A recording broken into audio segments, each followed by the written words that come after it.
Kila ifikapo tarehe 16 Juni huwa ni maadhimisho ya siku ya mtoto wa Afrika duniani kote. Katika kuadhimisha siku hiyo, leo chama cha wanahabari wanawake Tanzania TAMWA kimetembelea shule ya sekondari Mugabe na kufanya mdahalo na wanafunzi. Kauli mbiu ya maadhimisho hayo kwa mwaka huu inasema watoto ni malezi, msingi wa familia bora na taifa imara. Mkurugenzi mtendaji wa TAMWA Dr. Rose Ruben anasema kauli mbiu ya maadhimisho haya ya siku ya mtoto wa Afrika kwa mwaka huu ambayo inazungumzia watoto na malezi inatukumbusha kuwa kuna haki na wajibu, ambapo watoto wana haki ya kupata malezi bora kutoka kwa wazazi au walezi wao, lakini watoto pia wana wajibu wa kuwa wasikivu kwa wazazi na walezi wao. Muhimu ni wakumbushe watoto kwamba mnao wajibu na pia mna haki. Kuna vitu ambavyo una haki kuvipata, lakini pia unao wajibu. Nimewakumbusheni kwamba katika ile kauli mbiu inayosema malezi bora ni haki yenu, lakini pia mna wajibu ili muweze kupata hiyo haki. Mwenye wajibu mimi mama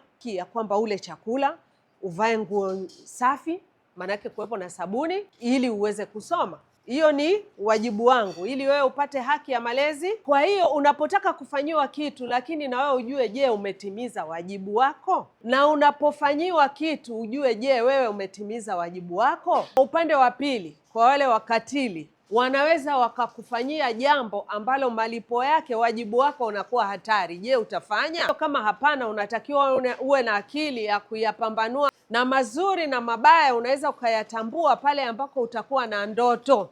Kwa hiyo wajibu ni kuhakikisha ndoto na hiyo itatimia endapo kuwa makini katika masomo yake, atakuwa makini kwa watu wanaomzunguka, atakuwa makini katika imani yake, atakuwa makini mahali kokote anapokuwa, kwamba anakumbuka ndoto, na ndoto ni kitu ambacho unakiona mbali. Ili kukifikia hapo katikati kuna mambo mengi. Kwa hiyo umakini wako unatakiwa uendelee kuwa makini kuangalia mbele.